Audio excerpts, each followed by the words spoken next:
பிரியமானவர்களே, ஆண்டவராகிய இயேசு கிறிஸ்துவின் நாமத்தில் என் அன்பின் வாழ்த்துக்கள். இன்றைய முத்தின் மூலமாக மறுபடியும் உங்களை சந்திப்பதில் மகிழ்ச்சி அடைகிறேன். கர்த்தர் உங்களை ஆசீர்வதிப்பாராக. நாம் நிலைத்திருக்க வேண்டும், முடிவு பரியந்தம் நிலைத்திருக்க வேண்டும் என்ற தலைப்பில் நாம் தியானித்து வருகிறோம். கர்த்தர் கிருபையாய் தொடர்ந்து நம்மோடு கூட அவர் இடைப்பட்டு வருகிறார். பிரியமான தேவனுடைய பிள்ளைகளே, நிலைத்திருக்கிற அனுபவம் என்று சொல்லும் பொழுது நேற்று தினத்தில் அவருடைய உபதேசத்தில் நிலைத்திருக்க வேண்டும் என்று நம்ம தியானித்தோம்.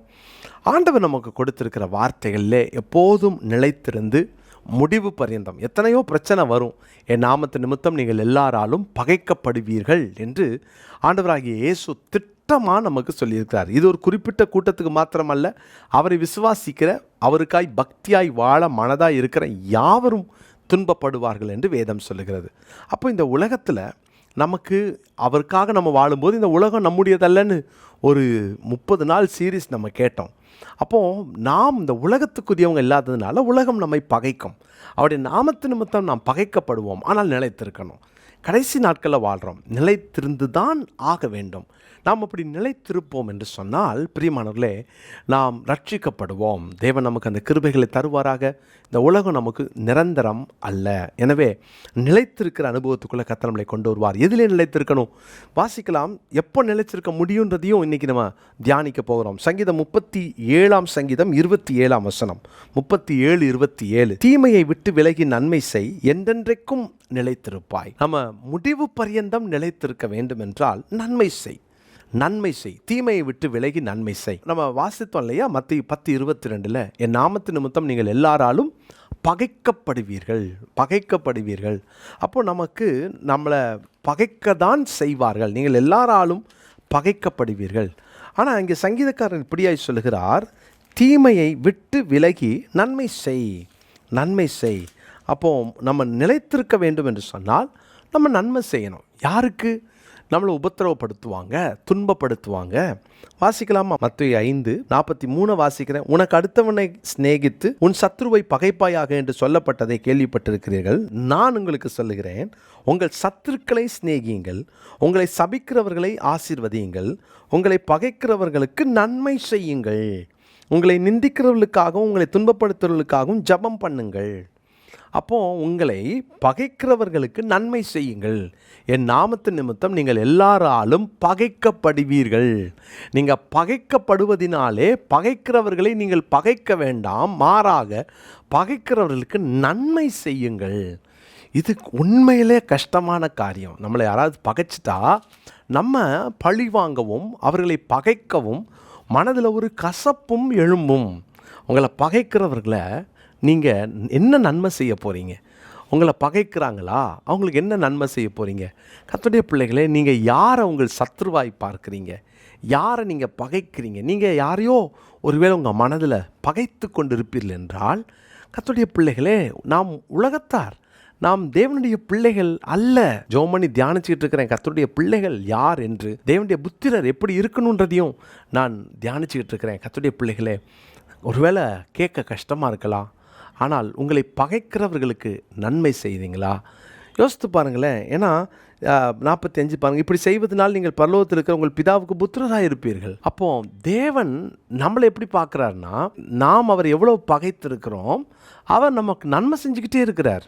அதில் ரொம்ப அழகாக சொல்கிறார், அவர் தீயோர் மேலும் நல்லோர் மேலும் தமது சூரியனை உதிக்க பண்ணி நீதி உள்ளவர்கள் மேலும் அநீதி உள்ளவர்கள் மேலும் மழையை பெய்ய பண்ணுகிறார். இங்கே அப்போ நமக்கு நம்ம நன்மை செய்யணுன்றார். யோசித்து பாருங்கள், நம்ம அப்படி நன்மை செய்கிறோமா?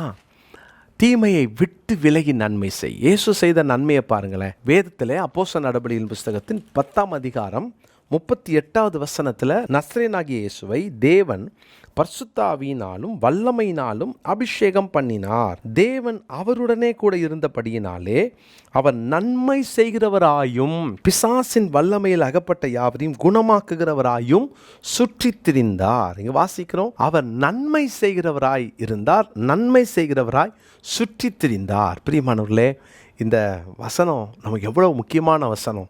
ஆண்டவராகிய இயேசு அவருடைய பிள்ளைகளை இப்படி தான் எதிர்பார்க்குறாரு. நம்ம அப்படி வாழ்ந்துட்டுருக்குறோமா? பகைக்கிறவர்களுக்கு நம்ம என்ன செய்கிறோம்? உண்மையில் நம்மளை யாராவது பகைத்தால் அவர்களுக்கு ஒரு தண்டனை வந்து விடாதான்னு சொல்லி நம்ம எதிர்பார்க்குற பழக்கம் நமக்கு இருக்கு இல்லையா? நம்ம ஒரு நாளும் அப்படி நினைக்கக்கூடாது. கர்த்தருடைய பிள்ளைகளே, ஆண்டவர் நம்மை நம்ம மேலே வச்ச இரக்கத்தையும் கிருபையையும் அவங்க மேலேயும் காட்டட்டும். ஆண்டவர் அவர்களுக்கும் ஆண்டவர் தான். எனவே ஆண்டவர் அவர்களை ஆசீர்வதிக்கட்டும்னு சொல்லுங்கள். ஒருவேளை உங்களை யாரோ பகைக்கிறாங்கன்னா முடிஞ்சால் அவங்களுக்கு ஒரு நன்மையை செஞ்சுருங்க. அவங்களுக்கு ஏதாவது ஒரு gift வாங்கி கொடுத்துருங்க. அவங்களுக்கு ஒரு நன்மை செய்யுங்க. கிறிஸ்துவின் அன்பு உங்களிலிருந்து வெளிப்படுவதாக. தேவன் அந்த கிருபைகளை நமக்கு தருவாராக. யாக்கோபின் நிருபத்தை நான் வாசிக்கிறேன். 4ஆம் அதிகாரத்தின் 17வது வசனம். யாக்கோபு 4:17. ஆதலால் ஒருவன் நன்மை செய்ய அறிந்தவனாயிருந்தும் அதை செய்யாமற் போனால் அது அவனுக்கு பாவமாயிருக்கும். இந்த வசனத்தை இன்னைக்கு மனப்பாடம் பண்ணிக்கொள்ளுங்க. யாக்கோபு 4:17. ஒருவன் நன்மை செய்ய அறிந்தவனாயிருந்தும் அதை செய்யாமற் போனால் அது அவனுக்கு பாவமாயிருக்கும். அடிக்கடி நான் சொல்கிற காரியத்தை திரும்ப ஞாபகப்படுத்துகிறேன். இன்றைக்கி நீங்கள் யாருக்கு நன்மை செஞ்சுருக்கிறீங்க? யாருக்கு நன்மை செய்வீங்க? என்றைக்கோ நன்மை செஞ்சவங்களுக்கு செய்ய போகிறீங்களா? நான் கஷ்டப்படும் போது அவங்க எனக்கு ஹெல்ப் பண்ணாங்களே, நான் அவங்களுக்கு ஹெல்ப் பண்ணட்டும். இது கைமாறு செய்கிறது தான் அர்த்தம். ஆனால் நம்மளை பகைக்கிறவர்களுக்கு நன்மை செய்வோம். நம்முடைய இருதயம் தேவனுக்கு முன்பாக அது அலைன் பண்ணப்பட்டது என்பதற்கு அடையாளமே இதுதான். அதில் நிலைத்திருப்போம். நாம் அப்படி வாழ்வோம். அப்படின்னா கடைசி வரைக்கும் முடிவு பரியந்தம் நிலைத்திருப்போம். தேவனுடைய பிள்ளைகளாய் வாழ்வோம். ஜெபிக்கலாமா? நல்ல தகப்பனே, நாங்கள் கடைசி வரைக்கும் முடிவு பரியந்தம் நிலைத்திருக்க வேண்டும் என்றால் நன்மை செய்ய வேண்டும் என்பதை எங்களுக்கு கற்றுக் கொடுத்தீர். ஆண்டவரே, நாங்கள் எங்களுக்கு நன்மை செய்தவர்களுக்கே நன்மை செய்கிறவர்களாய் அல்ல, எங்களை பகைக்கிறவர்களுக்கும் நன்மை செய்ய எங்களுக்கு இன்றைக்கி ஒரு வாய்ப்பு தாங்க. கர்த்தாவே, எங்களுக்கு அந்த இருதயத்தை தாங்க, அந்த சிந்தையை தாங்க. இயேசுவின் நாமத்தில் ஆண்டவரே, உம்முடைய பிள்ளைகள் அந்த நன்மைகளை பெற்றுக்கொள்ளட்டும். ஆண்டவரே, அப்படிப்பட்ட கிருபைகளை பெற்றுக்கொள்ளட்டும். அப்படிப்பட்ட கரிசனையை உம்முடைய பிள்ளைகள் பெற்றுக்கொள்ளட்டும்.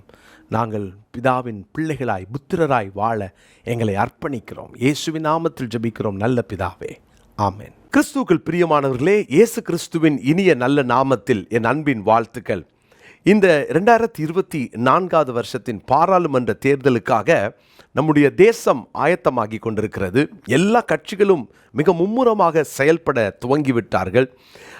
ஒருவேளை இந்த நாட்களில் என்ன நடக்கிறது என்று உலகமே உற்று பார்த்து கொண்டிருக்கிற இந்த நேரத்தில் இந்த கட்சி வரும், அந்த கட்சி வரணும், அது வந்தால் நல்லாயிருக்கும் என்றெல்லாம் சொல்லிக்கொண்டு ஒரு கூட்டம் எழும்பினாலும் தேவனுடைய ஜனமாகிய நீங்களும் நானும் மிக முக்கியமான கட்டத்தில் இருக்கிறோம் என்பதை மறந்துட வேண்டாம். நாம் என்ன செய்ய போகிறோம்?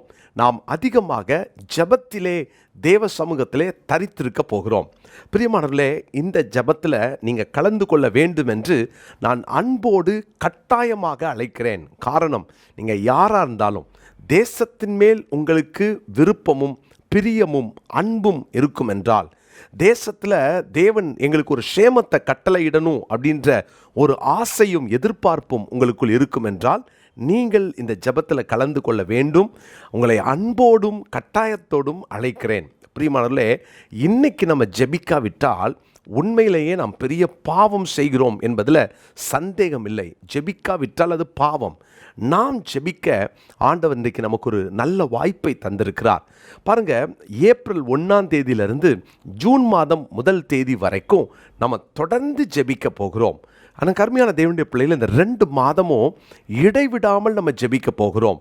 அதாவது 24/7 ஒரு செயின் ப்ரேயரை அரேஞ்ச் பண்ண ஆண்டவர் பாரப்படுத்தினார். எனவே நீங்கள் இந்த வீடியோவை பார்க்குறவங்க உடனடியாக உங்கள் சபையில் இருக்கிற யாருக்காவது நீங்கள் அனுப்புங்க. உங்கள் கான்டாக்டில் இருக்கிற தேவ ஜனங்களுக்கு நீங்கள் அனுப்புங்க. நீங்கள் கூப்பிடுங்க. நீங்கள் பார்க்குற நீங்கள் ஒரு டீமை உருவாக்குங்க. ஒரு குரூப்பை நீங்கள் உருவாக்கலாம். அந்த குரூப்பில் நீங்கள் ஒரு லீடராக இருங்க.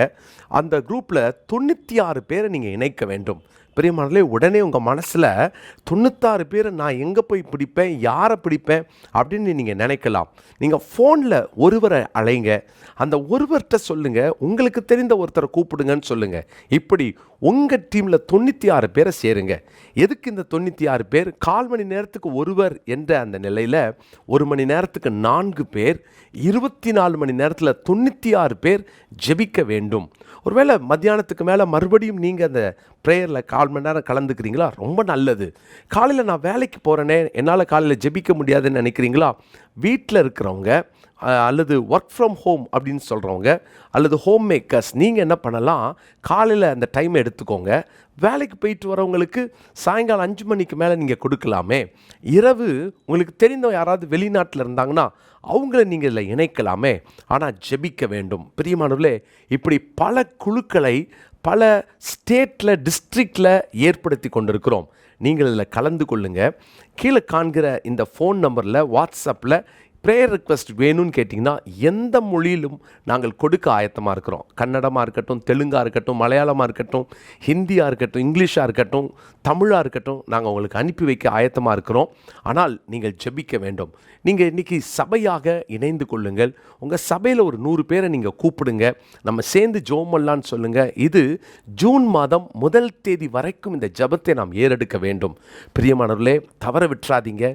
இது மிக முக்கியமான ஒரு தேர்தல் என்பதில் எந்த சந்தேகமும் இல்லை. அன்போடு கூட உங்களை அழைக்கிறேன்.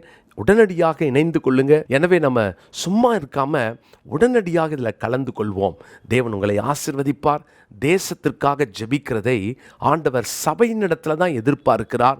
நாம் தான் ஜெபிக்க வேண்டும். ஜெப குறிப்புகளை வாட்ஸ்அப் மூலமாக உங்களுக்கு நாங்கள் அனுப்பி வச்சுருவோம். அதுக்காக பிரிண்ட் பண்ணப்பட்ட புத்தகம் ஆயத்தமாக இருக்குது. எந்த மொழியில் இருந்தாலும் சரி, நாங்கள் உங்களுக்கு அதை அனுப்பி வைக்கிறோம். எனவே தேவன் இந்த நாட்களில் நம்மளை எழுப்பி கொண்டிருக்கிறார். ஜெபிப்போம். தேவன் நமக்கு ஒரு பெரிய நன்மையை வரும் நாட்களில் நம்ம கட்டளையிடுவார்.